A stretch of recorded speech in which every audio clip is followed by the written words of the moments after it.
hot tech. Mandel the Hawkins phone. I'm the colleague of my phone and watching now.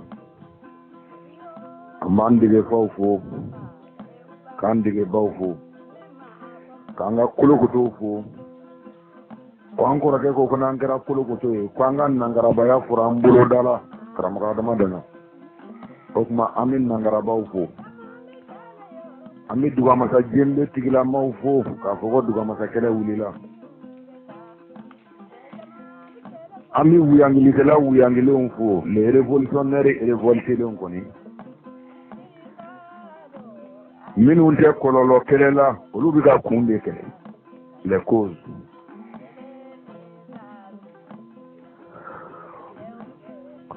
Koka fo mandenga oye ko kele kuma sera, konongo kele kwante parekolo la kelela. Parekolo moloka bambulo kelema, ami kelemena hakilina kelelo. O de ka fɔ mande furubakana ko dɔn k'o dɔnna kari k'a fɔ ko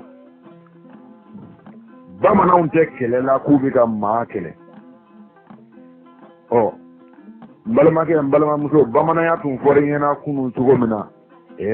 o tun ye datigiw da sago ye o tun t'a tiɲɛ ye koyi a tiɲɛw de fɔ k'a filɛ ɲɛna bi ko jamakulu min jɛra ka ban maganɔ faama dɔ kɔni ɔ ni e tɛ kunun taw dɔn bitaw t'i kɔrɔ nin ye ko jamakulu min jɛra ka ban walifɛ jumɛn ko don delinan ko nafa n t'a awɔ n ko k'an b'an yɛrɛ de fɛ o kɔrɔ tɛ ko an tɛ maa fɛ ye dɛ an b'an yɛrɛ fɛ de wa karamɔgɔ i kana siga min nɔ siga yɛrɛ don tɛ min nɔ ko hakili ma min dogo foyi tɛ se k'o ɲini k'o ye ni hakilitigi wɛrɛ tɛ wa hakilitigiw nata dɛ.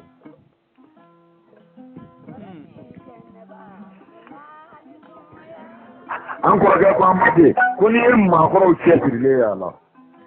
nka an kɔrɔkɛ ni ne kina ne ka kina ne ka kolokoto ne ka nangaraba ne karamɔgɔ professeur Modibo Gindo ale ko an ma ko n'i ye maakɔrɔw cɛsirilen y'a la k'i kana taa ɲini yɔrɔ jan koyi ko yɔrɔ janna fɛn tɛ ko kogo ni buru ni bari de don ko n'an ti fɛ a cɛ ka ɲa tuma dɔ la an bɛ fɛ a ka kolo gɛlɛya de. O kuma an b'an kɔrɔw fo n'i y'a mɛn ɲɔgɔn na bɔ an ka turula tɛ i sen fila de bɛ dugu ma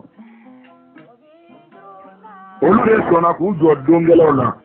o de y'a sɔrɔ bi anw sera k'an yɛrɛ sɔrɔ 115 n'a haya fɔlɔ sanfɛ kan min bɛ bɛn k'o fɔ an tɛ fɔbali fɔ wa an tɛ juguman fɔ an yɛrɛ bolo juguman tɛ dɛ kuma gɛlɛnw de don nka fɔbaw fɛ kuma jugu tɛ n karamɔgɔ o de mɛn i k'o dɔn i k'o danakari n ko kuma gɛlɛnw de don karamɔgɔ a fɔbagaw de fɛ kuma jugu tɛ mane de don yan de fɔ ye ko bɛɛ ka dɔɔnin fɔ ka fɔ k'aw n'a balimakɛ a n'a ka degedenw bɛɛ ka degeden laban mankan don bamanan matigi Tarawele kɛnɛ maakɔrɔw ka woro sanna a n'u ka jisoli la min sigiyɔrɔ bɛnnen bɛ Angola Maluanda ka don dɔ fɔ ka tɔgɔ mɛn na nin waati in na ka foli bila kulu sigilen ma ka fɔ ko fama don karamɔgɔw b'a ɲɛ dɔn u b'a dɔn n'an tɛ dakun dɔ la an bɛ dakun wɛrɛ la dakun ferekelen de ka ca bɛɛ ka boli k'i ka biribiri yɔrɔ n karamɔgɔ ko an ma ten dɛ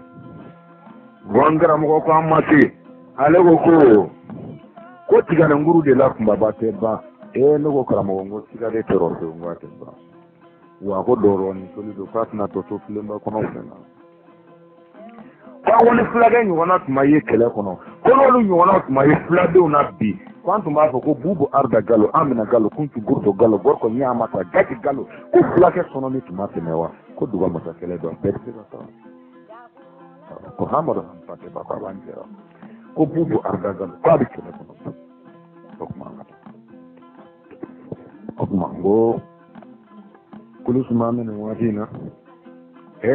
ka don kulu kan ni kulu kantigi ka yamaruya ye ne yɛrɛ karamɔgɔ sabu mana na ba sampedo turuba koni kwango bamange maka jabate kwango rage bara no ya mbulo ay bulo feke dunge bara no ya rade o kira dala gile na conference la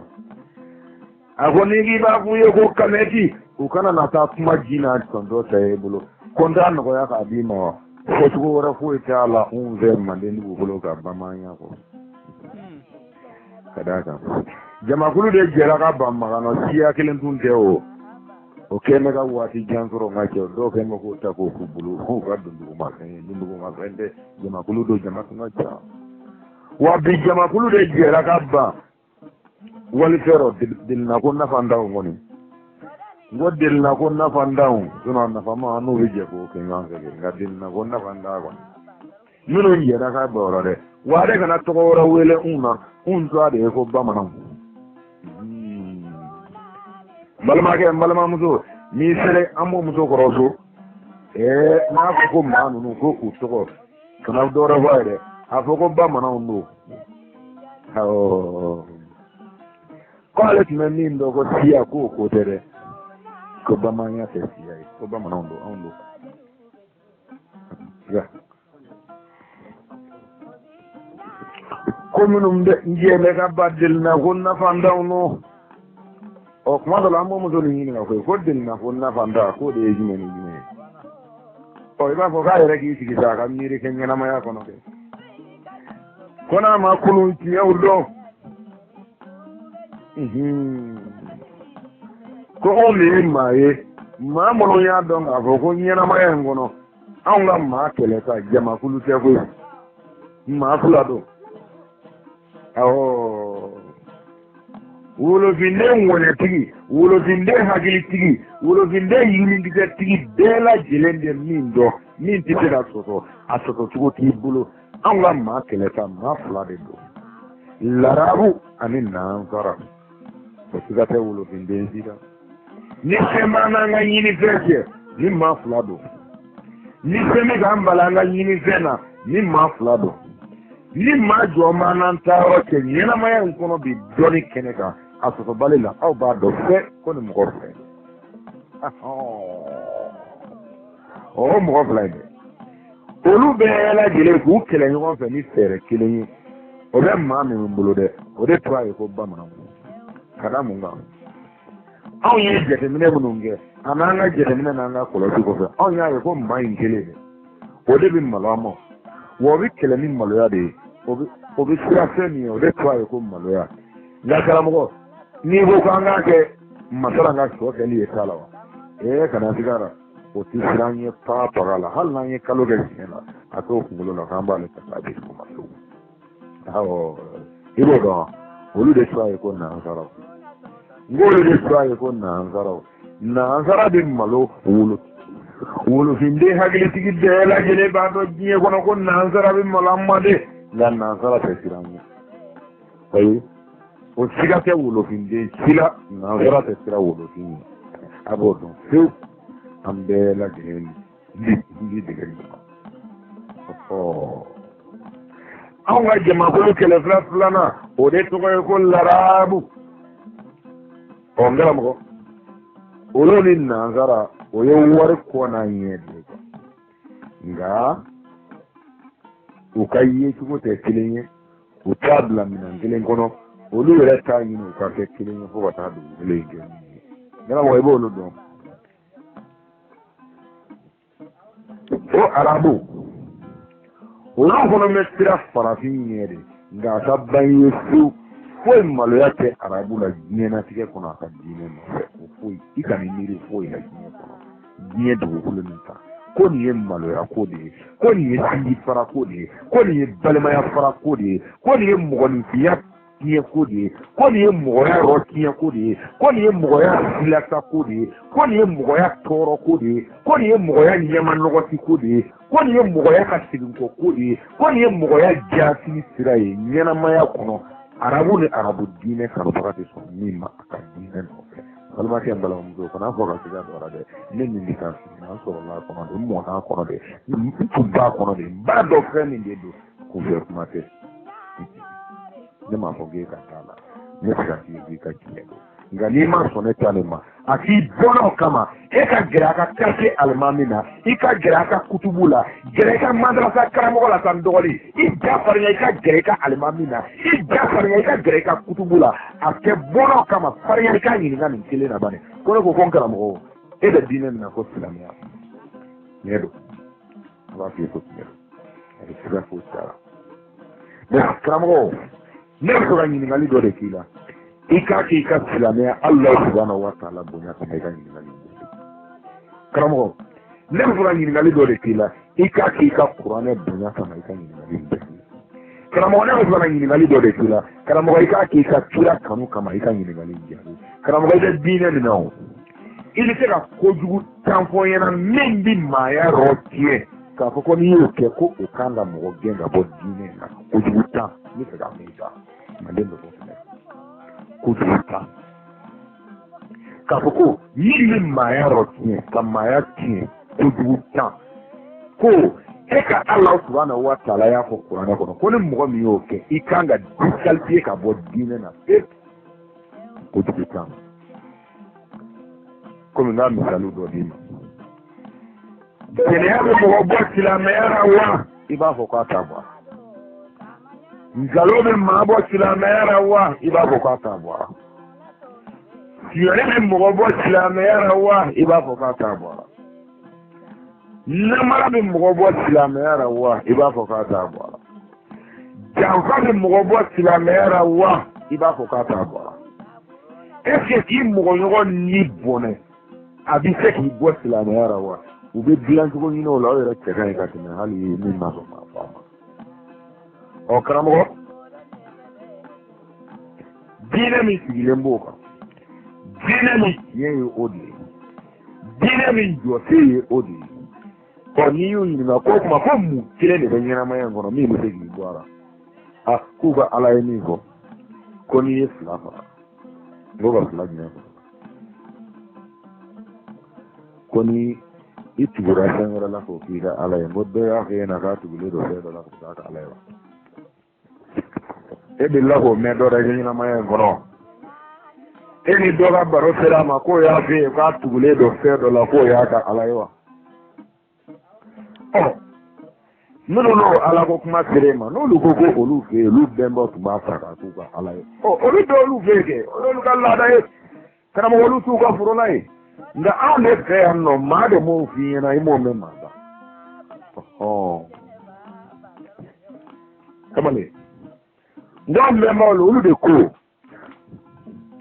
ma kelen ko danba kelen ko seba kelen ko faama kelen olu ye nin sɔrɔ u ka kan kɔnɔ ka dilan u ka kan kɔnɔ ka dɔ k'u ɲako dɔ dugukolo in sanfɛ k'a kɛ k'u tiɲɛko dɔ k'a latɔ olu ko nin ye danbaga ni yɔrɔ ye ni mɔgɔ ko k'i bɛna danbaga ko fɔ olu ɲɛna anw bɛ yɛlɛ n'a de karamɔgɔ an bɛ yɛlɛ la ni maa bɛ ɲɛfɔ danni na olu de bɛ se ka ɲɛfɔ danni na olu de bɛ danni ɲɛfɔ danfɛn wɛrɛ ɲɛna mɛ danfɛn tɛna danni ɲɛfɔ olu ɲɛna ayi dondoliba danna olu de ɲɛna yanni nɔ dondoliba ka sɔrɔ ka danni kɛ a tɛ fanda a tɛ den wolo ale bɛ ka dilanni kɛ ka taa dilankɛlaw bɛ yen den wololaw bɛ yen hɛrɛ sanfɛ dɛ nka karamɔgɔ ko ko kɛlɛ bɛ sanfɛ kana taa fɔ mɔden ye k'u ka tile fa lɔjɛ yen ko tɛ dɛ yen tɛ maaya sanfɛla de ko don i ka kuranɛ Alahu subhanahu wa ta'ala ko k'a bɛ yɔrɔ min na karamɔgɔ yen tɛ dusukun tɛ yen tɛ faamaden dan bɛ maaya sanfɛ de i bolo de ye kunkolo la a bɛ yan wa bɛ yen de Allah ko n'i k'a labaara an ka wolo an ka mɛrɛndi bɔ bolo la an ka faso bɔ bolo la an k'an kankelen fɔ ɲɔgɔn bɔ bolo la wolofin bi yɔrɔ ka jan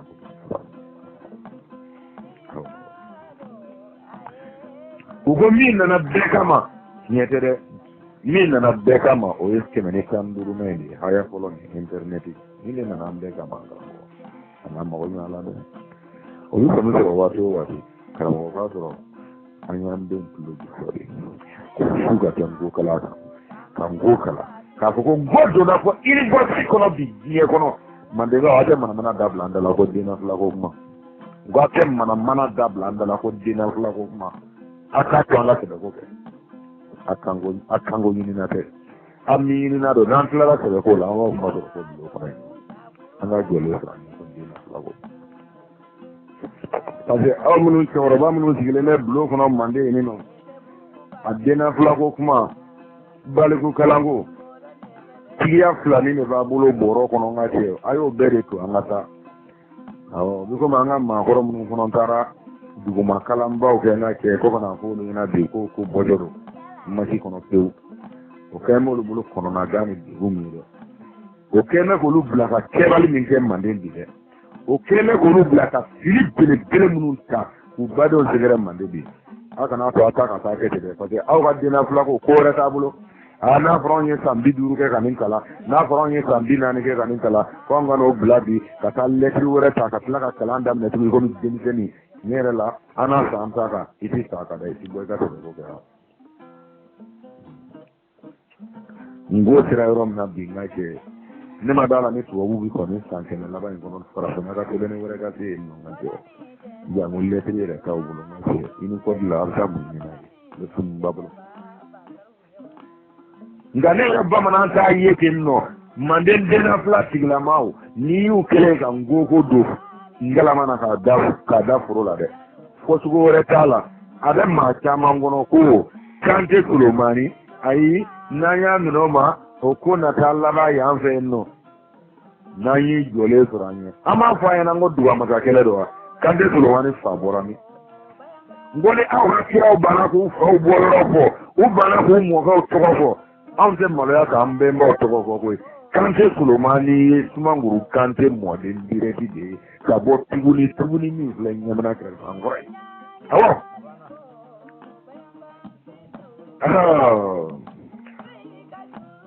wa a ye min kɛ dugukolo in sanfɛ a kana ni kira suma a ka bɔ anw bolo kiraw ye anw bamananw bolo kante kulomani ka bon kira ye a ka bon nabiw ye a ka bon walijuw ye ka d'a kan a ye min kɛ anw tɛ kira ka dɔfɔ dɔ dugukolo in sanfɛ min y'u sigi a kɛlen ka sɛbɛnni den ye sɛbɛnni yɛrɛ t'olu bolo yɛrɛ sɛbɛnni y'anw bɛnbaw ta de ye awɔ o tɛ se ka sɔsɔ o tɛ se ka sɔsɔ o kama o dɔ na n tulo bɛ a wagadiya denmisɛnnin dɔ la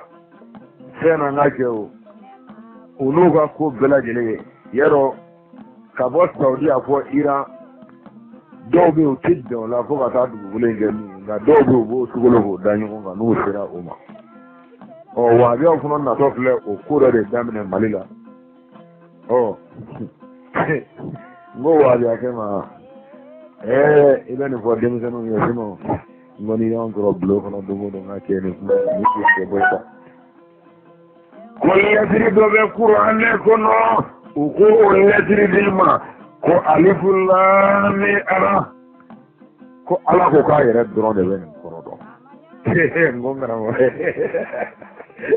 n'a yɛrɛ dɔrɔn b'a kɔrɔ dɔn a y'a bila ka na mun na a fɔ i t'a kɔrɔ dɔn fɛn o fɛn nana kɔrɔ de b'a la karamɔgɔ e t'u na cogo dɔn e tɛ se k'a kɔrɔ dɔn e t'u bɔ yɔrɔ dɔn o kama ni kira woloma k'a dɔn ko kan naani don e tun bɛ sɔrɔ ka ko in ta sɛbɛn la gɛrɛkɛ ni latin ni ebere ni arabukan an tigide o de taara k'a sɛbɛn k'a d'e ma ko jiginna arabukan jɛlen na karamɔgɔ arabukan jɛlen tɛ kan naani faralen don ɲɔgɔn kan o bi komi ne filɛ ka min fɔ e ɲɛna bi nin fana ye kan naani de ye arabu ni marakakan ni kakɔlɔka ani bamanankan o de ɲaaminen filɛ ne filɛ k'o fɔ bi mɔgɔw b'a fɔ ko bamanan bɛ ka bamanankan fɔ nin tɛ bamanankan ye dɛ nin fana ye kan naani ɲaaminen de ye o kama n ko minnu bɛ kɛlɛ la Mali la ko kanko an b'an ka kan ta an b'an ka kan ta n ko n karamɔgɔ n e m'a faamu n'an seginna kan minɛn kɔnɔ i bɛ kɛ dunan de ye a bɛ komi a fɔlen dɔrɔn Mali la bi ko an kana ko an ka kan nin bɛɛ bila diyagoya la ka kan kelen wɛrɛ fɔ aw bɛ ka kan nin fana kɛ min ye o tɛ koyi jamana min den tɛ dɔgɔkun tɔgɔ dɔn a ka kan kɔnɔ ka se jamana min den tɛ kalo tɔgɔ dɔn a ka kan kɔnɔ jamana min den t'a dɔn k'a fɔ ko bato min b'u bolo n'u kɛlen bɛ ka dadiri Manden bɛɛ dala n'o ye k'o ye ale yɛrɛ ka kan de ye walikan t'o ye jamana min den negana ka fɔ a ye ko hakili ye arabukan de ye u sɔnn'o ma k'a sɔrɔ hakili ko min bɛ hakili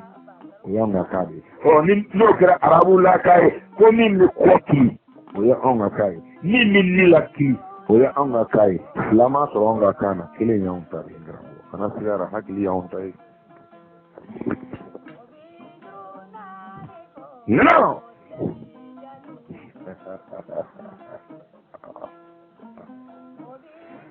filadenw na ko n b'i ma karamɔgɔ yɛlɛ na ɲɔgɔn ye kelen fɔra ɲɛna u ko ni kɛra dɔ fɔ kan ko n bɛ tɛrɛ nin fɛ sɔrɔ yen n ko tɛrɛ nin fɛ a ko awɔ ne karamɔgɔ de y'a fɔ ɲɛna bala ko fɔ nin kɛra kɔni ko bi k'a sɔrɔ bamanankɛ kɛ ne ka n bala kɔsago k'i kun da bila yɔrɔ kan ka jansa ka fara jansalen kɔ wa k'a kan ka ci seba ye koyi awɔ a ko fulakɛ dɔ b'an bolo ye ko tɛrɛ nin fɛ a ko bamanan e b'a fɔ cogo min na olu b'a senkɔrɔma cɛ n'u y'a di ma n karamɔgɔ a ko ka i bɛ kumajan kɛ ka boli n'o ye dɛ karamɔgɔ n k'i ko an ma de ko an tɛ dɔ in kɔnɔ bilen koyi ko an bɛ mathématique de kɔnɔ n ko n y'o mɛn karamɔgɔ n k'i ko de ko n'an y'u ye don min na u n'u ka muru jɔlen u n'u ka marifa jɔlen u n'u ka juguyakisɛ bilen jɔlen u n'u ka janfa jɔlen u n'u ka bingali jɔlen u n'u ka nkalondana jɔlen u n'u ka kɔrɔ dɔgɔya jɔlen u n'u ka masa dɔgɔya jɔlen u n'u ka hakili dɔgɔya jɔlen bɛɛ lajɛlen ko fo k'a sɔrɔ u kanu min bɛ anw bolo o yɔrɔ la dɛ olu bɛ ka anw kɛlɛ ala min nɔfɛ o ala kanu ma se o ma o dusukun na n ko karamɔgɔ an bɛna baara kɛ nin walanda dɔ an bɛ min kan awɔ walanda dɔ an bɛ min kan kɛlɛ min dɛ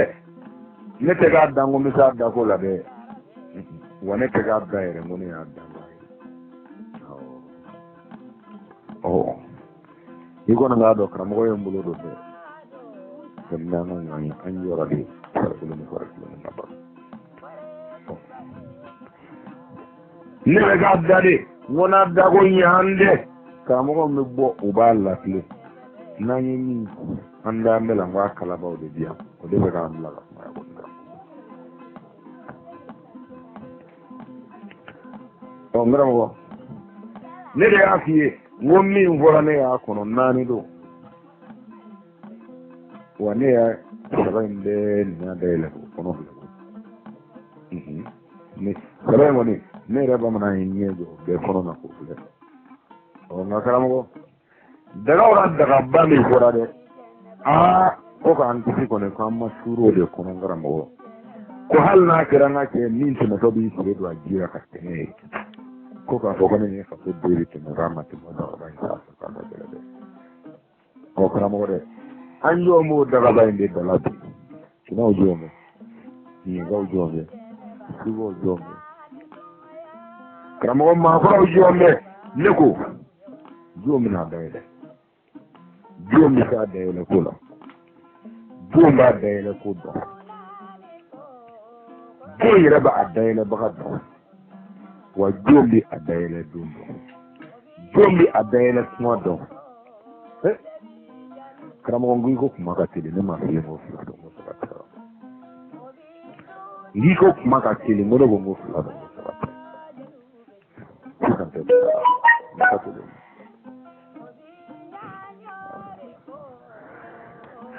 karamɔgɔ n'an y'a jɛnsɛ ne b'a ye n ɲɛ kɔrɔ i komi siniman de ye awɔ hali an baden minnu ni n bogi sigilen filɛ nin ye n ka kɛ Jordani sugubaw kɔnɔ Idrisi sugubaw kɔnɔ Bagidadi sugubaw kɔnɔ n karamɔgɔ nin bɛɛ b'i jɔ ni ɲɛkɔrɔ de i b'a fɔ ko siniman fili kɔrɔ wa karamɔgɔ an bɛ min kɔnɔ bi ne ɲɛ b'a la min kɔnɔ karamɔgɔ ayiwa 4 kɔni min fɔra na n'an t'a fɔ ka taa jɛgɛ bɛ ji minɛ yɔrɔ sɔrɔ la karamɔgɔ bolo karamɔgɔ u ko fɔlɔ ko ne ye faso ko n'an m'an cɛsiri cɛsiri yɛrɛ la ko n'a tigɛra k'a tɛ tugu k'u b'an ta k'an bila un de ka lahalaya ɲɔgɔn na de kɔnɔ diɲɛ kɔnɔ je bambla ma da ba kana wa an yare da ba kan yi da lanto ko do abu boli fa ne ya adoni bina ci wodin ko ne ka doni pen sika ne do ne ba onga endi dalla hala min be ko ni mami so la ne ko no e yele ma ko kene na cew naw yi ni ayo ku na ndla na andlo kala mo ma bo ma ne ya no bo ma o ko na yo je kala mo ko hanga na ma ya ke ko siya kala ma ulan fe go ka ko kala mo ne ko ngam ma je kadaka go laissité bera laissité ni ko ngo on le odla anya ko doni ko ka ke ni ko do ko kala do kamo bisa la kamo ke atla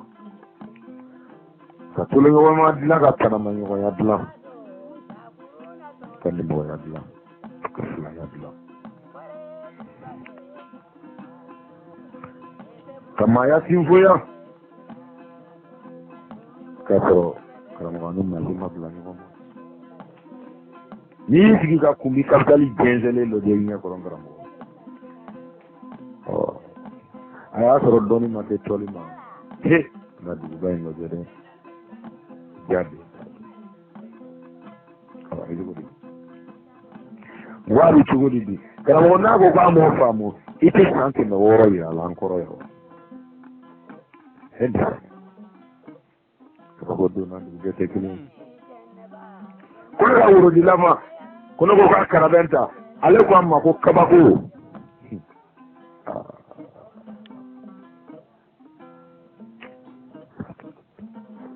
ko ma o kana dora do miri kangu musabe on na furba bidje da kun domina o doni kana balmage eflega eta jini lo de ka kabala de wa mandetu wo nyana de ni kono kono wolo vina tere ngo jie kono mandetu wo nyona de la jamana tan woro nyona on ni ko ro de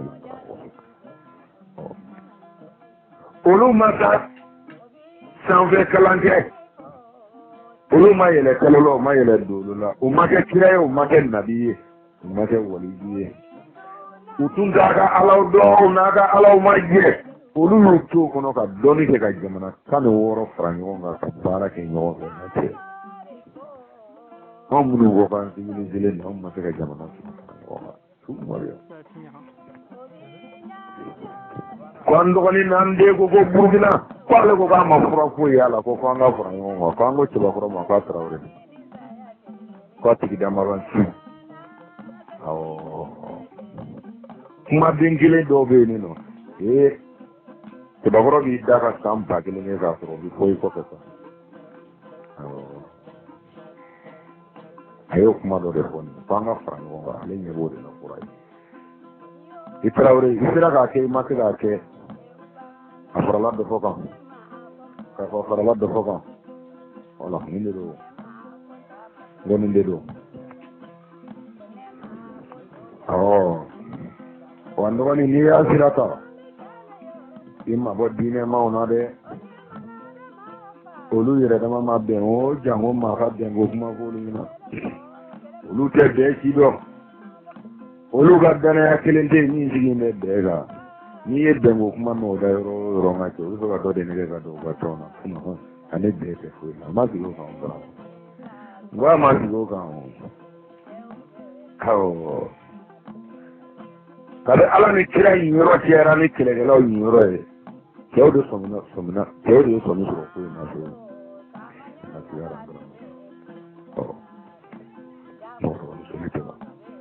ngo kana mo fa ma ke ko de woro ni solido to film no conoscena nama farauna nama onye ka ontui nama ga ko tumanga nama nga mabonya ta ubuna nama nga magati ti ta ugati nama onga ti ti foten kono na te on bono gati ti foten kono ka doku adu ga semu ndoya mani kunde do mamnu mbalola du kulen kondoro na muso sane morga na muso ya nunu mbalola du kulen ne kaya ka tutu ka dugusi ka bona auto u bona de bu ka du kulen kaya u ka dugukolo tu tigɛlen sanfɛ u sigi ka jugu ni a fɛnjuguw kun n'u y'u sigi ka tila ka n'a fɔ k'olu ka dugukolo tu tigɛlen sanfɛ k'olu tɔgɔla kuma tɛ se ka fɔ ye ko n'o ma kɛ kara ye ɲɛmaw a tɛ ko lɔjɛ ba n ko ɲɛmaw ma a tɛ ko lɔjɛ ba o de fɔ dɔ kama aw taara anw n'a maakɔrɔw minɛ ka anw n'a finɛw minɛ ka anw n'a kolokotow minɛ ko anw n'a nangarabaw minɛ ka sɔrɔ ka denmisɛnninw to kɛnɛ ma olu bɛ t'u da sago fɔ u b'a fɔ maakɔrɔmaw u b'a fɔ denmisɛnninw fɛn min b'u da ka ɲɛsin u yɛrɛ diinɛ kelen ɲɔgɔn ma o maloya yɛrɛ dɔ anw na an k'o fɔ wa an kɔrɔkɛ ye min fɔ Traoré a kana sigi a rɔ dɛ ko min kɛra n b'o kɔn ka da mun ma n ko ko an kan bɛ fɛn kelen de ma nka an kan tɛ ɲɔgɔn ma n balimakɛ n balimamuso a dɔn ko anw ni e ko tɛ an n'i kan bɛ fɛn kelen de ma nka an kan tɛ ɲɔgɔn ma wa na anw k'o kɛlɛ farikolo na kɛlɛ tɛ hakilina kɛlɛ tɛ hakili ye min don hakili dɔrɔn de b'a ɲini k'a ye karamɔgɔ e ni jɔ ka Iran ni Saudi yɔrɔ wa kɛlɛ jumɛn b'u ni ɲɔgɔn cɛ ala kumakan de don hadisa tɛ dɛ n ko ala kumakan de don seliji kale ɲɛfɔli de don a sera kuntigi ma yɔrɔ min na ala ko k'a ye kun masa ani a fɛ o de ye kuranɛ haya jɛlen n m'a fɔ a ye kura minnu dilan kɔfɛ dɛ wa yɔrɔ a haya fɔlɔ min kɔni jiginna i komi min jiginna Ibrahima kan Namrud ye min fɔ Ibrahima ye a k'i kɔrɔ Assalam, siap Namrud k'a dɔn Ala subhanahu wa ta'ala pa fara kan tɛ karamɔgɔ n'i ma sɔn an ka taa so dɛ n ko n'i ma sɔn i ma an ka taa so karamɔgɔ fana an y'o jɛ ko diinɛ kɛlɛ n k'o tɛ wuli k'anw to balo la yan n'o siga t'a la o karamɔgɔ ko fana an y'o jɛ sa dagaba in yɛrɛ n ko dagaba in sanu kunna bere filɛ min da la dɛ karamɔgɔ dagaba in lɔjɛ bali daga in dilan tɛ warijɛ la wa a datugula ye sanu kunna bere ye wa karamɔgɔ fɛn min bɛ daga in kɔnɔ kɛlɛ in b'o de nɔfɛ wa karamɔgɔ i kana sira rɔ ne ka yeli la masaya bɛ daga in kɔnɔ masaya bɛ daga in kɔnɔ dɛ masaya jumɛn don karamɔgɔ i yatola na cogo n'i bɛ dɔ kala mara Iran karamɔgɔ dɔ fɔ ɲini i k'a dɔn i ka na ne fɛ yen lɔjɛ bali karamɔgɔ n ko n'i bɛ dɔ kalama i yatola na cogo la Iran o dɔ fɔ ɲini i k'a dɔn bani yatola Iran fara ɲɔgɔn kan cogo di jɔn y'a kɛlɛ ka bɔ Iran kafiru tun don aw yɛrɛ ka fɔ ma kafiru tɛ maa si yɛrɛ wele ko kafiri ala de fara maa ma ka tɔgɔ in la kafiru tun tɛ yahudiyaw tun don yahudiyaw tun tɛ nansaraw tun don nansaraw tun tɛ iraniyaw yɛrɛ de tun don diinɛ kelen mɔgɔw u taara fɔ jamanatigi de ko n'a ma fɔ yatɔla ka jamana fila k'u b'a kɔnɔ yatɔla bɔra ka taa san tan ni naani k'a kɔnɔ ka tila ka na jamanatigi yɛrɛ bɛ sigi a y'i sigi wa karamɔgɔ ko n'an m'an cɛsiri ko an ka jamana k'a bɛ jɔ budiya minɛn kɔnɔ awɔ étant démocratie kɔnɔ an bɛ président voté ka sigi an bɛ député voté ka sigi an bɛ ministre voté c'est-à-dire tout transparent et tout correct n ka kɛ mais jidi bɛ ka mara quoi ɔ karamɔgɔ n'i jiginna k'a lajɛ bulon kɔnɔ bi ayi ne kɔni y'a ye cogo min na i yɛrɛ y'u ye kɛnɛ kan u y'a fɛn k'a ci ka kɛ an ka ci u ma cɛkɔrɔba tɔgɔ fɔ dɛ n'u ma cɛkɔrɔba tɔgɔ fɔ wa yɔrɔ dun kɛlen bɛ défense de ye n ka cɛ an ni cɛkɔrɔba cɛ bi u bɛ ka cɛkɔrɔba dogo o kɔfɛ nka olu ni cɛkɔrɔba ka ɲini fɛn kelen de tɛ olu fana t'o kalama ka bɛn ne ka ɲɛyeli ma ne m'a fɔ n k'o y'a tiɲɛ ye dɛ o ye ne ka ɲɛyeli de ye awɔ wajibi bɛ min nɔfɛ o kan ka sɔrɔ kuluba bɛɛ b'o dɔn ye fɛn min ye karamɔgɔ cɛkɔrɔba bɛ sɔn k'o yɔrɔ in d'u ma koyi wa ne yɛrɛ ka yeli la n'u ko ko cɛkɔrɔba n'i sɔnna an ta ma an bɛ bolo tigɛ cɛkɔrɔba b'a fɔ a y'a tigɛ fo nɔngɔnkuru cɛkɔrɔba n'i y'a to an ta la an bɛ kunbaw tigɛ ka bɔ kanbaw da la a ko min b'a mago ɲa a y'o bɛɛ tigɛ ka bɔ a la cɛkɔrɔba n'i y'a to anw ta la an bɛ jɛnɛya kɛ la don dingɛ kɔnɔ k'a keri ni kabakuru ye fo ka taa suma cɛkɔrɔba ko n'o ka suma ɲɛna a y'a bila tasuma kɔnɔ dingɛ kɔnɔ o tuma cɛkɔrɔba anw ka ɲinitaw filɛ nin ye jamana bɛna an bɛna jamana ta a bɛ jamana ta dakurunya kelen jamana minisiri b'a bɛɛ di a ma jamana nafolo mara yɔrɔ y'a ta ye ni kɛra ye ka jamana baara cogo min na a bɛ jamana baara kɛ a sago la nka minisiri kelen bɛ jamana kɔnɔ a b'o di ne ma ne de b'o diriger o de tɔgɔ ye ko ministre de la défense et de sécurité et de l'ancien combattant laada dama dama bɛ n bolo n k'o fɔ a ye yan'a ka jamana ta an ka bɛn ka bɛnkan sɛbɛn k'o la o laada ye jumɛn ye jamana faama si tɛ yen nɔ ko i kɔlɔsilikɛbaga i bɛ taa jamana wɛrɛ den ta ka na k'a ye hali waritigi jamana kɔnɔ o tɛ yamaruya ye jamanadenw de b'i kɔlɔsi faama minnu b'i kɔlɔsi karamɔgɔ i m'a ye sa olu n'u ka nbamuru n'u ka kalafininkɔbu i ma cɛkɔrɔba kɛ yɔrɔ ye k'u datugu wa olu m'a faamu karamɔgɔ o kama ne ko n ko daga in ko an k'a faamu kɛ a ti diya n'a lajɛ sa waati diya n'a lajɛ fɛn tɛ karamɔgɔ n'i y'a sɔrɔ minɛyɔrɔ bɛ sɔrɔ minnu na i yɛrɛ ka karamɔgɔ min bɛ se ka faamu fɔ kun ye olu k'u ta sɔrɔ a la karamɔgɔ ni minɛyɔrɔ tɛ sɔrɔ minnu na so a tɛ fɔ tɛ a ni fɔ tɛ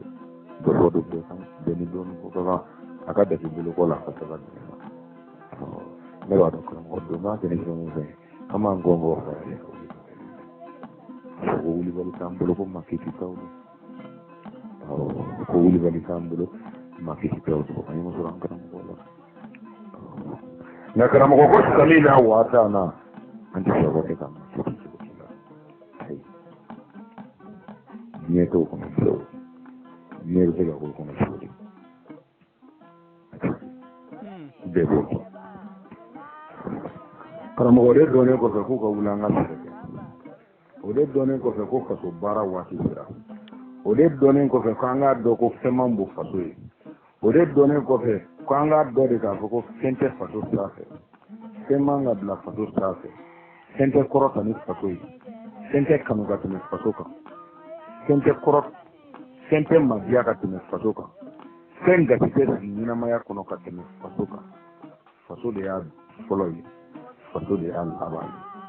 ye ni bɛn kɛra o kan an bɛ jɛ ka sigi awɔ bɛɛ k'i ta kɛ karamɔgɔkanw bɛnbaw de ko i bɛɛ maa wɛrɛ bɛɛ o de ye aw la hakilina n'a tigilamaw tɛ anw fɛ awɔ i bɛɛ maa wɛrɛ bɛɛ dɛ anw bɛnbaw la o dakurunya kelen o de ye larabu bilen bɔ larabu la ka gun tigɛ ka na s'anw ma yan ka sigi kɛ a kɛra kɛcogo o kɛcogo la e bɛ min ɲɛdɔn anw bɛ min ɲɛdɔn olu bɛ min ɲɛdɔn olu bɛ min ɲɛdɔn aw yɛrɛ fana bɛ min ɲɛdɔn min yɛrɛ fana ɲɛdɔnnen don a dɔɔnin kɛnɛ ka karamɔgɔ e kɔni b'a dɔn anw ka i bɛɛ maa wɛrɛ bɛɛ o de y'u sigi anw fɛ n'i ko laïcité anw de ta don anw de y'a ɲɛnamaya in kɔnɔ kɛnɛ kan yan kɔnɔ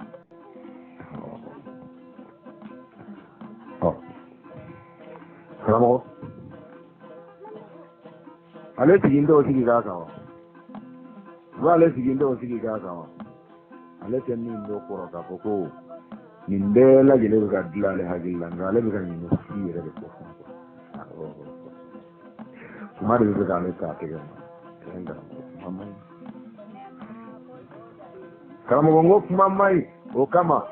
ni journaliste denmisɛnnin jafari tun bɛ Mali la quoi ko ne bamanan tun b'i tigɛ i ka taa mɔ kɛra an fa de i ka ɲininka kumakan kelen na k'u ko k'i bɛ bamanankan mɛn o siga t'an na han ka d'a kan i ni kadini fila ye ɲɔgɔn ye i ni Alasani ka jamakulu ye ɲɔgɔn ye n'i ma sɔn o ma k'an fa k'an ye jate wɛrɛ minɛ o ne ko i ka bamanankan mɛn ni i ka bamanankan mɛnbaliya o si ko tɛ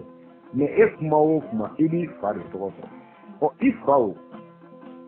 o ye maliyɛn de ye maa si ma sɔsɔli jɔra maliyɛn don nka an fa e bɛ gidiya yɛrɛ min nɔfɛ fɔlɔ hali n'o dira e ma an yɛrɛ bɛna se yɛrɛ e ka mɔgɔya ɲɛci ka dɔgɔ kosɛbɛ faso in kɔnɔ e fa min filɛ o ye Sekine Hamaw la n k'o bɛɛ n'a ye wasolon de y'an kɔrɔ e ye mun balimaya sira ɲini ni wasolonkaw cɛ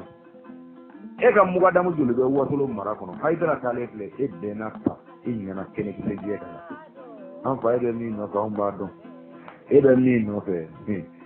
an fa ngebe mi no fe ni mama do te e ba do ko on ba do on ire ba do ke ba do on ba do ebe mi no e mu ko wato le yani kata sira yini ni marokan ke yani kata balma yini ni iranian ke e fa bena e wato le ko o kama iti so ni mo re to ko e ka do ko sira ka to yani kata yoro jan e mo de ko boran ko brawli de e ba e wato ale muso akira jalo e wato lo ngade e mu balma yini no lo ke ga mu ga ta mu de anfa o ron sira ka ko ke bi ka ni no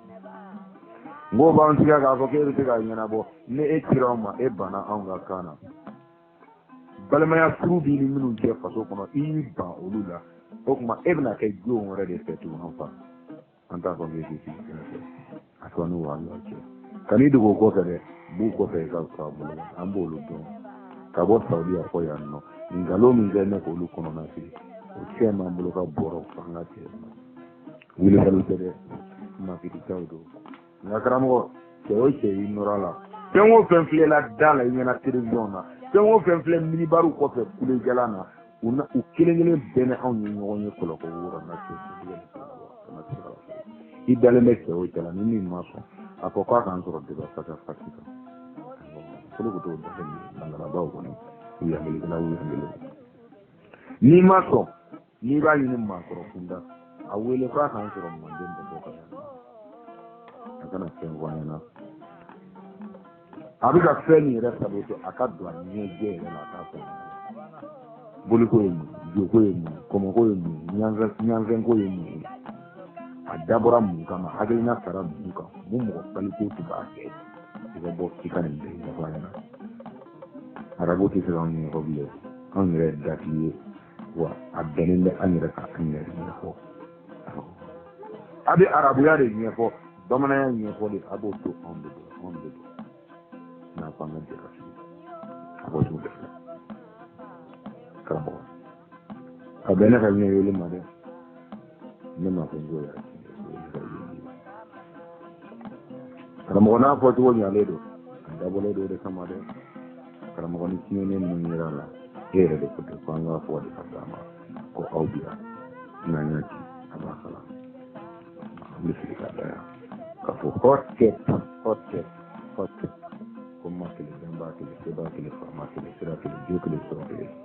ko nyam fe nguni ya fe ma ku be kan mo to ko kada kan ni de wo de ni am ni le mu ti ya ni kan ni ma ya ni ko ko ka di fa do ni ba do ni na o lu bi fa do ni ba do na tiga ten ni na on wa mbam de mbo na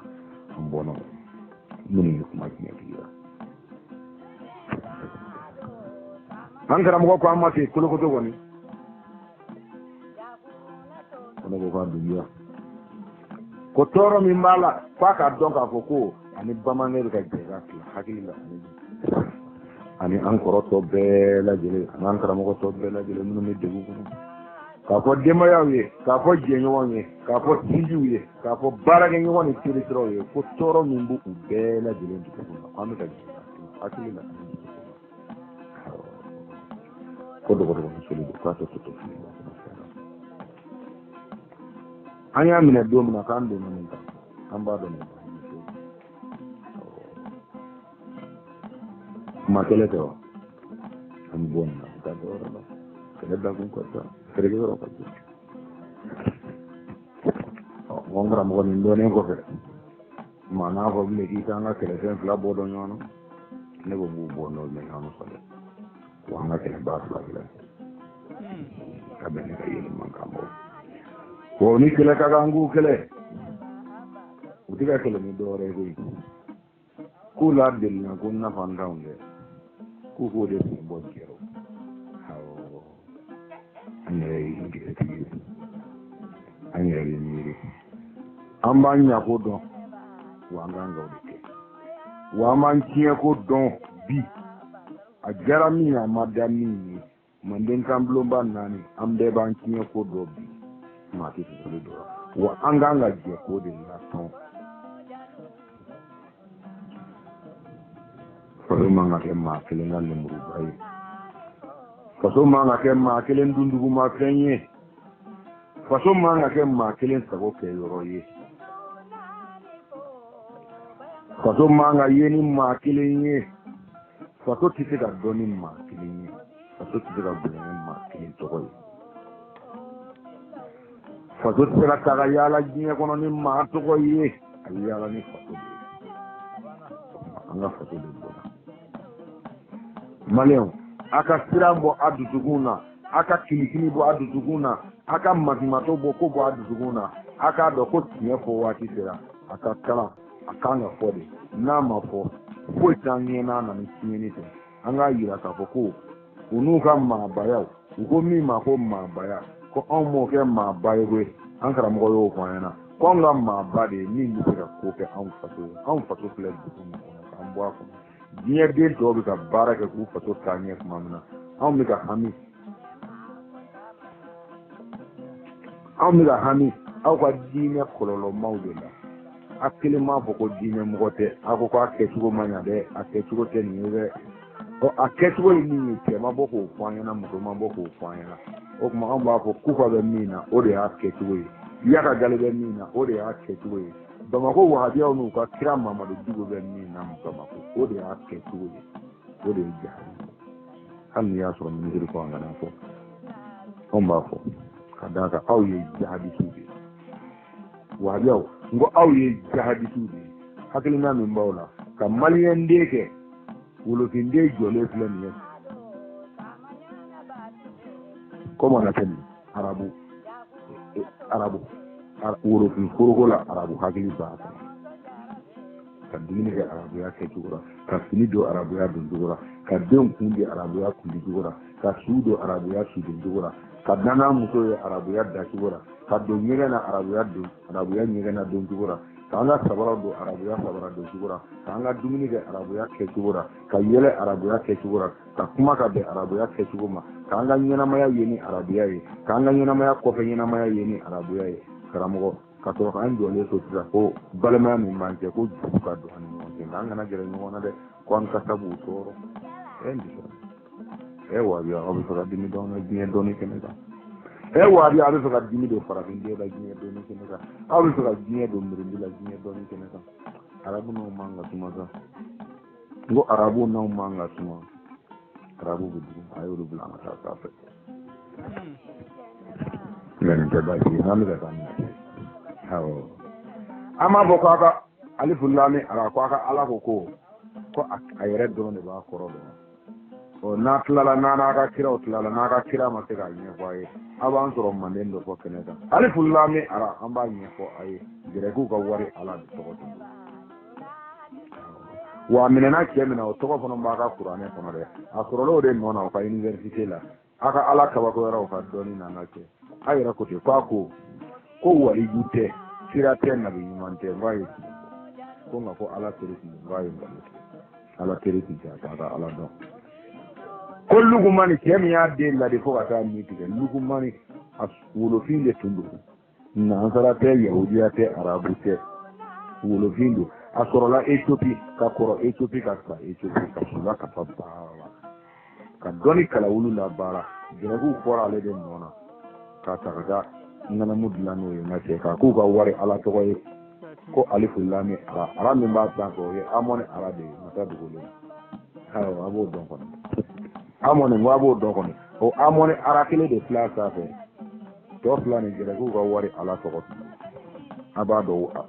o kama a ko bolu ye ala ye gɛrɛgiw tun ye wari ala b'u bolo sanu ala b'u bolo ji ala min tun b'olu bolo dɛ olu de taara a suru a kan yen nɔ n'a ko k'a t'a ɲɛdɔn a décodé filɛ k'a d'a ma gɛrɛgiw ka wari ala de tɔgɔ tun don alifu laami ara n'i ka ala ma sɔn ka ɲɛfiya ɲɛfɔli f'i ye k'u ka yen to yen ko an ka taa ko kɛlɛ bɛ s'a kɛnɛ ko n'o yɔrɔnin de ye k'olu kɔnɔna kan wa k'o décodé filɛ ko an ka taa ko kɛlɛ bɛ s'a kɛnɛ ko fɛn b'a kɔnɔ min ka jugu ni ye k'anw m'a f'i ye wa i sigi k'u sigi ma sisan yarɔ o kɛlɛ ma s'an fɛ yen fɔlɔ dɛ ko fɛn b'u bolo fana hali bi ka kɛ ni gɛlɛya de ye ko an ka jɛ k'an kun lawuli ɲɔgɔn fɛ o kuma ka kɛlɛ jɔ a la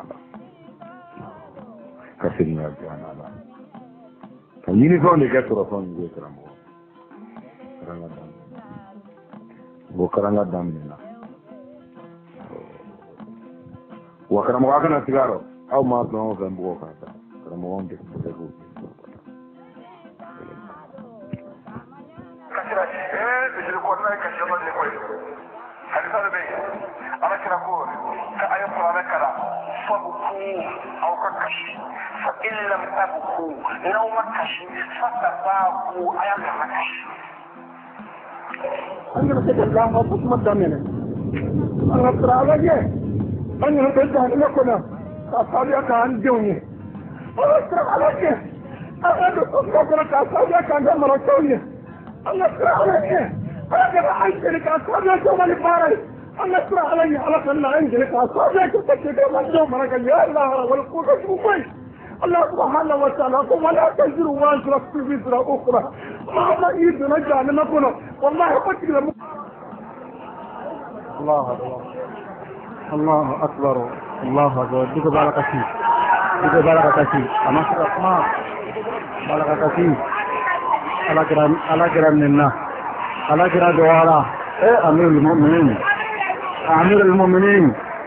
Allahu akbar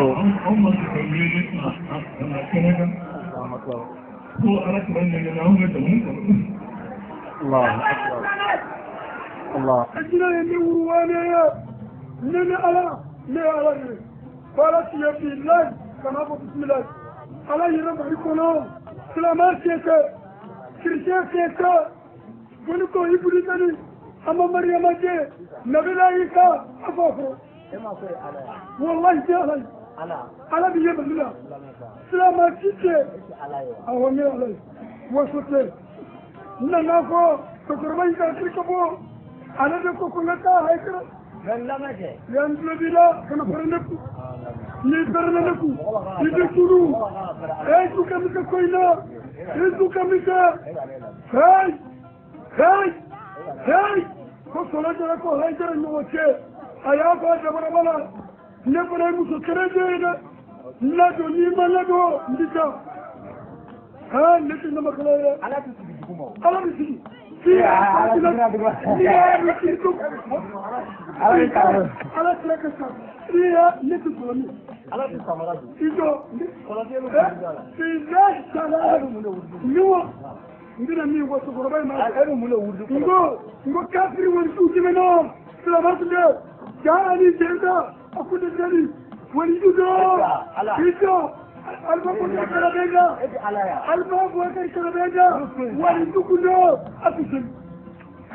كان يرجع كان يلا مثله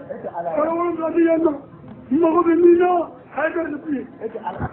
شهر مفرق كده ونفق على كلام على الصلاة والسلام أمر صلى الله عليه وسلم اللهم صل عليه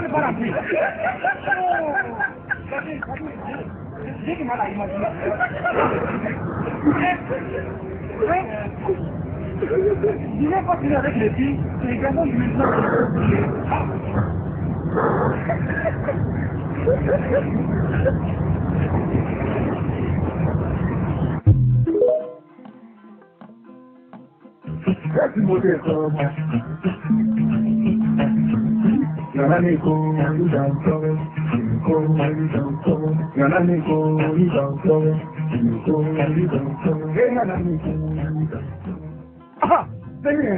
i bolo minɛ i y'a jigi o ko tɛ dɛ i ye ala kan joli de seli wari i ye bisimilayi kana fo ka taa se bagara ma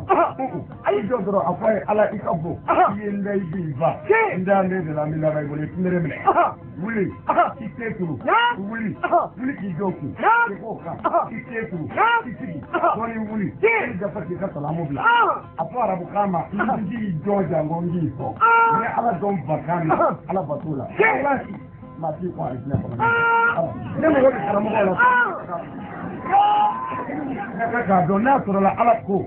arabu kan de recommandé de la walima anglais ou bien japon bi fɛ k'o dɔn i ye ala dɔn kan min na o de ye k'ala bato kan ye n'ala t'o fɛ ala k'i siya yɛrɛ o tɛ liberi anw de b'an da ala fɛ dɛ ala tɛ karamɔgɔ ɲɛ ala la ta ala ala fɔ kuranɛ kɔnɔ ala ye mun fɔ kuranɛ kɔnɔ kafiri an ka kiiri tigɛ ni kuranɛ e bɛ kuranɛ kɔnɔ ala ye mun fɔ fɔ a tɔ bi ala de bɛ taa kiiri bɛ tigɛ n'a ye bɛɛ k'i ta k'i ci ala ɔ ni i b'a bɛ tɛmɛ nin ka kan o ye jasagonɛ ala ka don an n'o o kasɛti yɛrɛw bɛ yen an don ko dɔ ye dɔ caman ka bɔ buwaki ko ne ko kuranɛ tɛ ala kumakan ye ko ne ko kiiri ka tigɛ ni kuranɛ ye ko dɔ bɛ ka ko fufu ye fufu yɛrɛw bɛ mun ba mun na ko ayisara kafiriyara ko kafiriyara a ko kuranɛ tɛ ala kumakan ye ɔ bɔn kabi yɛrɛ e ka fɛn dɔ faamu ni ala kumakan tɛ ne bɛ m'o fɔ. kuranɛ ko mɔgɔ si tɛ den cɛya n'a musoya dɔ ni ala cɛ. Allahu akbar. ko paseke gundo don. siga t'o la. maa si gundo don. bɔnni na bɔnnaw. ko kafiriw don. ko ala ko maa si tɛ gundo don. Allahu akbar. olu baasi. nin fɛn ninnu de kan. fo ka diinɛ yɛrɛ kun don bala ma. Allahu akbar o ye tiɲɛ. Aïdara. ko maa kɛlɛ la a ka faamu. siga t'o la. walahi. ne y'a f'u ye. n'o tiɲɛ don. maa si gundo dɔn wuli. ni ala fɛ. mais n'a ye gundo jira min na. o b'a. siga t'o la o ye wulibali yɛrɛ ye. o kɔrɔ ye a bɛ kuranɛ kɔnɔ ko maa ti muso kɔnɔbara di cɛya n'a musoya dɔ ni ala cɛ. Allahu o bɛ akbar. kuranɛ kɔnɔ. Aïdara. mais bi ninnu bolo o aya in ye nkalon ye. parce que e ko y'a yira bi. den ye cɛ ye walima muso don. o tumana o dɔ la. Allahu akbar. mana o bɛ hakili fitininw gosi ni nin. ni tiɲɛ y'i don. wallahi. a bɛ kuranɛ kɔnɔ maa ti den cɛya ni kɔni ye ala cɛ. Allahu akbar. o kɔfɛ e ko nana den cɛya n'a musoya o ni ala cɛ. Allahu akbar. e b'a kɔrɔ dɔn minnu y'a tafsir olu de ma si dɔn. Allahu akbar. u tun tɛ ala nɔfɛ u bɛ mɔriw de nɔfɛ ko mɔriw t'u bɛ gundo dɔn olu kɛlɛtɔ u ye aya in de ta k'o kɛlɛ ko aya taara bi jugu kɛlɛ. Bani. n b'a ɲɛfɔ i b'a faamu sisan. a bɛ kɛnɛ kan. a fila ti ɲɔgɔn cɛ si. Aïdara. kuranɛ ko mɔgɔ si tɛ den cɛya n'a musoya dɔn ni ala cɛ. Allahu akbar. ko paseke gundo don. siga t'o la. maa si gundo dɔn. d'accord. ne taara ni muso ye. docteur y'a lajɛ. e y'a fɔra a ko muso ko a bɛna den min sɔrɔ. o denmuso don kan. ne ko a bɔ k'o ye. yaba ale y'a fɔ. a y'a dɔn. a y'a fɔ ye.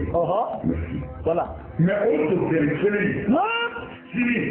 a tɛmɛntɔ ne ka da. ne ka n dɔgɔkɛ muso wele. n ko na yan docteur n ko nin kɔrɔbara lajɛ dɛ cɛ dɔ y'a muso don. k'ale kɔnɔ ye. Allahu akbar. docteur dun b'a fɔ ko mɛ a ye ka kunkolo sini na. siga t'o la o bɛ fɔ. karamɔgɔ tun ko a ye ko a kɛ kunkolo. Aïdara. n'a bɛ dugu dɔn ne dɔgɔkɛ muso filɛ a k'a fɔ kɛ ni cɛ don walima muso. Allahu akbar. e ɲɛ b'a kɔnɔna na wa. a ɲɛ b'a la. ko e de y'a fɔ ne ye kungo. ko ne muso den ye muso ye. alors dɔgɔkɛ muso filɛ k'a ye kɔnɔ. i ɲɛ b'a kɔnɔbara la. o ta ye jumɛn. Allahu akbar. ayi a tɛ foyi d'o la. sisan f'a ka taa fɛn fara a yɛrɛ kan. ka gundo ɲini. a ye bi gundo dɔn ye. mais hali bi ne min dɔn b'a kɛrɛfɛ ne tɛ foyi dɔn. f'a ka tila k'a fɔ ne ye ko nin don koyi. o tuma na mɔgɔ tɛ gundo dɔn. mais n'i ye gundo ɲini. ɲinibaa dɔw b'a sɔrɔ. siga t'o la. ala sɔnnen don o ma. siga t'o la. Aïdara.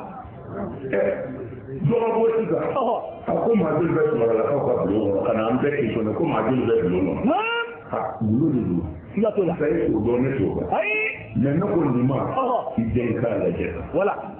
o taara kunkolo kɛ tan. k'a ye mɔgɔ saba don. a ma bɔ o ka gundo la. a bɔra gundo la. a bɔra o kɔni ka gundo la. siga t'o la. o kumana maa bɛ gundo dɔn. ni i y'a ɲɛ. siga t'o la. mais maa si gundo bɛ yɛrɛ ma. voilà. fo fɛn ka bari ka gundo ye la. siga t'o la. tuma ni ala ko maa si gundo dɔn o t'a tɛ kɛ. o ye tiɲɛ dɛ.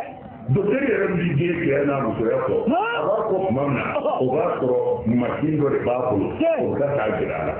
mɛ n'i ye muso jala jira a la kɛnɛ ma a bɛ foyi dɔn a ma si den kɛ n'a musoya dɔn ni ala tɛ fo ni mɔgɔ min ye ɲɛ ɲina ala y'a ɲɛ di. Alahu Akbar o tiɲɛ Aïdara. O tɛ silamɛya sɔsɔ ni foyi. Ayi a t'a sɔsɔ. ni an yɛrɛ ka ɲɔgɔn gɛrɛ tɔ an yɛrɛ ɲɔgɔn gɛrɛ tɔ o de taara silamɛya di a dugu. Alahu Akbar. n'a ye silamɛw ka misiriw ni fɛnw sanfɛ o ye l'empire ottoman ta ye o tiɲɛ parce que silamɛya royaume ba min tɛmɛna n'a ɲɔgɔn ma tɛmɛ fɔlɔ ka b'a tɛmɛna fɔ bi o ye royaume ottoman n'o ye o capitale tun bɛ Turku olu n'u tun ye église ani dugu minnu minɛ u tun b'u ka jamana capitale u tun bɛ ala musonin bato u b'a taamasiyɛn kɛ u ka yɔrɔ la o de y'u ka c'est-à-dire taamasiyɛn quoi donc u ka tampon sanfɛ u ka fɛn u ka édifices ni fɛnw sanfɛ donc u b'a kɛ misiriw sanfɛ bon olu y'aw ye yan donc u fana b'a kɛ misiriw sanfɛ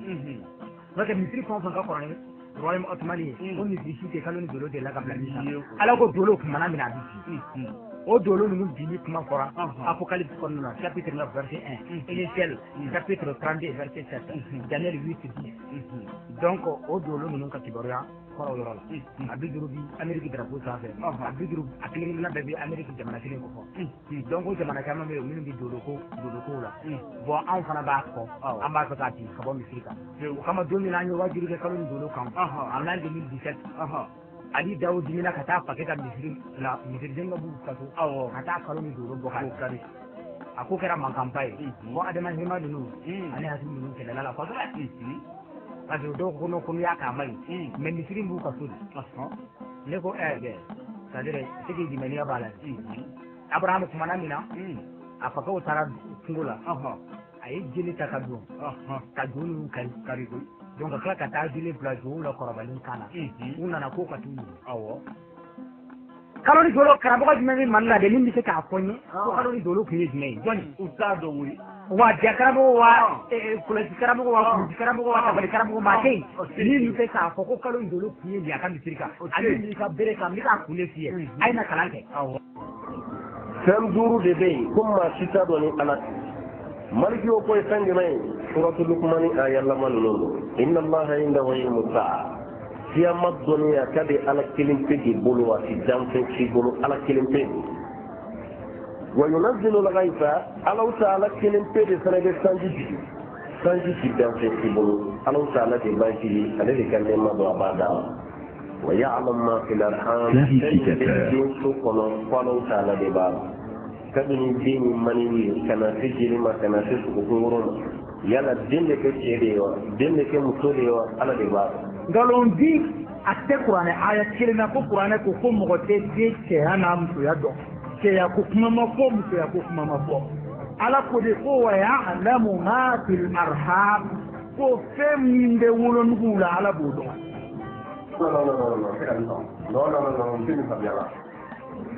fɛn duuru de bɛ yen ko maa si t'a dɔn ni ala tɛ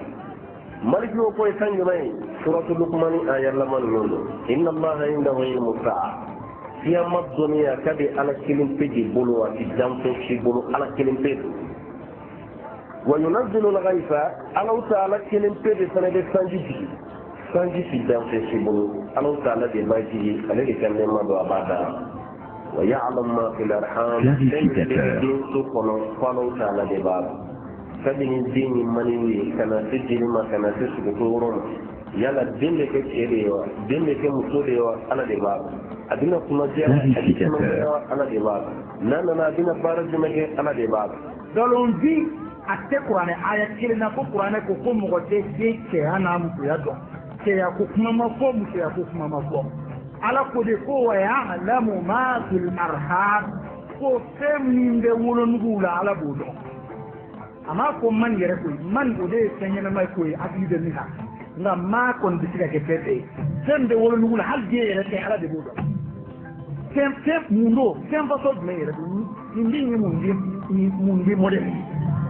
yala den de kɛ cɛ de ye wa den de kɛ muso de ye wa ala de b'a la. nkalon di a tɛ kuranɛ aya kelen na ko kuranɛ ko mɔgɔ tɛ den cɛya n'a musoya dɔn cɛya ko kuma ma fɔ musoya ko kuma ma fɔ.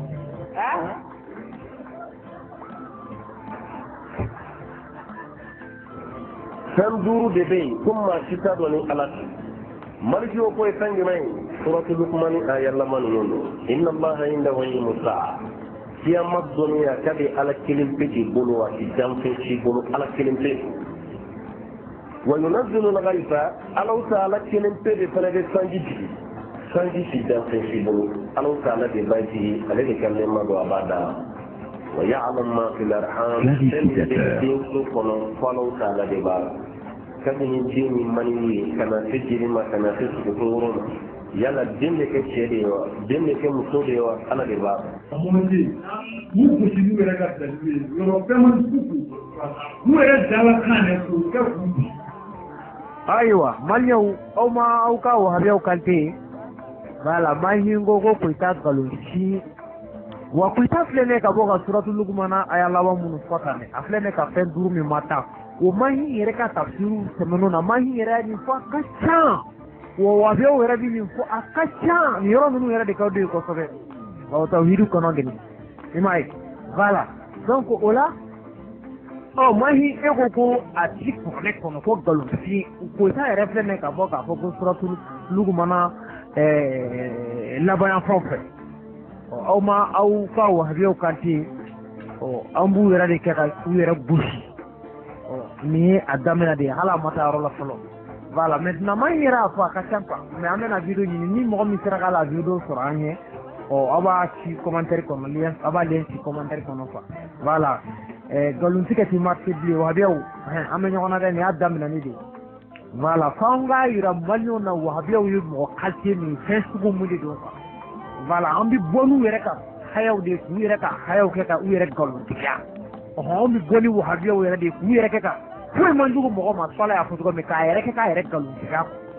voilà an bɛ n'o de kɛ wahabiyaw la sisan n b'a dɔn Koyita n'a sɔrɔ fana bɛ ka t'i sigi jama de ɲɛna ka nkalon tigɛ i k'an ka maloya ka bɔ k'a fɔ k'i ye min fɔ ko nkalon don k'i ye nkalon da suratu lukumana na ko tiɲɛ tɛ mahi i ko Hayidara ya nkalon tigɛ i ko Tomi karamɔgɔ ya nkalon tigɛ ni i kelen kan ka bɔ ka Koyita fana ka nkalon fɔ dɛ Koyita an bɛ k'i ma kɔnɔ komi e nɛ ka di i ka bɔ i ka nkalon min da suratu lukumana na i ka fɔ mɔgɔ ye ka rectifier ka fɔ a t'a kɔnɔ quoi wahabiyaw ye mɔgɔ qualité min ye maliyɛn minnu da aw ɲɛkɔrɔ sisan a daminɛni de filɛ nin ye hali a ma daminɛ fɔlɔ voilà i y'a ye an y'u yɛrɛ kɛ k'u yɛrɛ gosi hali kɛlɛ ma daminɛ fɔlɔ kuma an b'a haramuya ninnu da yan n'i sigi k'i miiri jamana in lahalaya la bi i bɛ kɛ komi c'est-à-dire a diinɛ ko a politique ko i ma n'i sigi k'i miiri i bɛ mun de faamuya la silamɛya filɛ nin ye ten silamɛw kan ka wuli nin wagati in de la ne ko n'an ye kɛlɛ kɛ ko kuranna hali n'an ma kuranna sɔrɔ an tɛna dɔ sɔrɔ an tɛ dɔ sɔrɔ mais ko an k'a bɛɛ to yen k'an ka bɛɛ to yen an ni bɛɛ ka sigi an ni bɛɛ ka jɛ an k'a bɛɛ kɛ an balimaw ye k'a bɛɛ k'an balima ye dɛ wa jamana tɛ silama la dɛ faso tɛ silama la dɛ silama faso yɔrɔ jumɛn a ka diinɛ bɛ ɲɛ yɔrɔ min na fo mɔgɔw k'o de faamuya silama parce que i bɛ dɔw mankan mɛn ko n'i y'a mɛn i bɛ seli jamana de ba cɛ n'a ganna walahi an bɛɛ b'an yɛrɛ ɲini a kana gan dɔrɔn koyi. ne bɛ min fɔ aw ye lahara an bɛ segin ala de ma mais min ka di min ye bɛɛ k'i ta fɔ bɛɛ k'i ta kɛ mais a yɛrɛ ka silamɛya lajɛ Mali kɔnɔ sa a ka kɛ a yɛrɛ seere ye ala ɲɛkɔrɔ silamɛ a ye mun ye Mali ye misiri jɔra diɲɛ yɔrɔ bɛɛ a nafa kɛra mun ye an b'u si kokora nɔfɛ a ye mun ye cɛlamugubaw bɛɛ kɛra a ye mun ye magantisani bilala an kunna a ye mun ye an ye kɔlɔsijanw don a ye mun ye gɛlɛya dabila la wa fɛn bɔra binkanni na wa faamaw tilenna wa musow tilenna wa cɛw tilenna wa o kumana nafa jumɛn yɛrɛ silamɛya la yan alors an k'a dabila o kuma diinɛ ka nɔgɔ koyi mais n'i ye min ka diɲɛlatigɛ bɛn diinɛ ma i y'a tɔɲɔ dɛ maa o maa ma n'i den ka diɲɛlatigɛ bɛn suraka kalan ma i y'a tɔɲɔ parce que a bɛna mun kɛ i ka misiri dɔ jɔ k'a ko alimami ye walima a ka kɛ mori ye walima a ka kɛ wajulikɛla banɛnikɛla fanɛnikɛla mɔgɔ legula ye a bɛ balo cogo di ayi diinɛ dɔnnimaso la i den kalan diɲɛ bɛɛ sigilen bɛ min na bi o tɛ diinɛ kalan ye o minnu yɛrɛ ko ye diinɛ ko ta t'u ka kilasi kɔnɔ géographie bɛ yen arabu ma tigɛ asiyaw bɛ yen arabu ma tigɛ diɲɛlatigɛ yɛrɛ taabolow bɛ kalan kilasiw kɔnɔ arabu ka dɔnni tɛ an ko minnu ye kafiriw ye n'an kɛra danayamɔgɔ ye ka kɛ silamɛ ɲuman ye ka kɛ laadiri ye an b'a fɔ olu de ma k'u ni ce an filɛ ka kuma mikoro la nin kameraw bɛ ka taa kan a ye suraka mariki kelen jira an na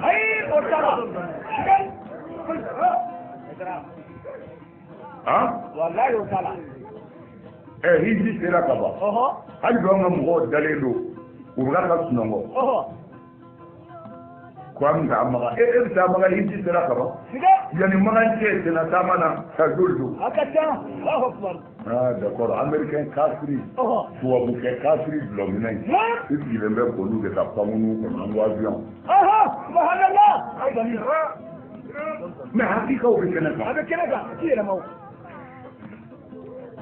ni min ye tubabu k'a fɔ ko nasara don olu ka avion i bɛ taa don o de kɔnɔ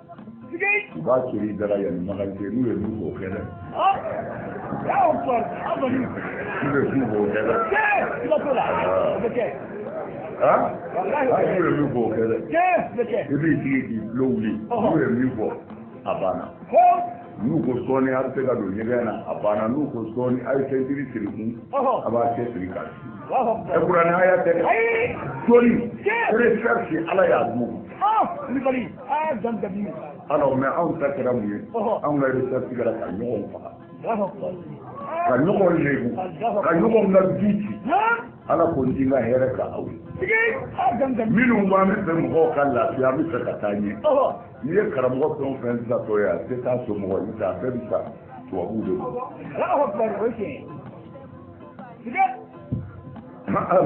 kuranɛ tɛ yan an ma se k'o naji bɔ ka taa kɔnɔ ka don avion kɔnɔ faransi ameriki tunisie libi munna parce que olu miirila ka minɛnw de ɲini dɔnni kɔnɔ min bɛ se ka mɔgɔw lafiya ala ko n b'a da u ma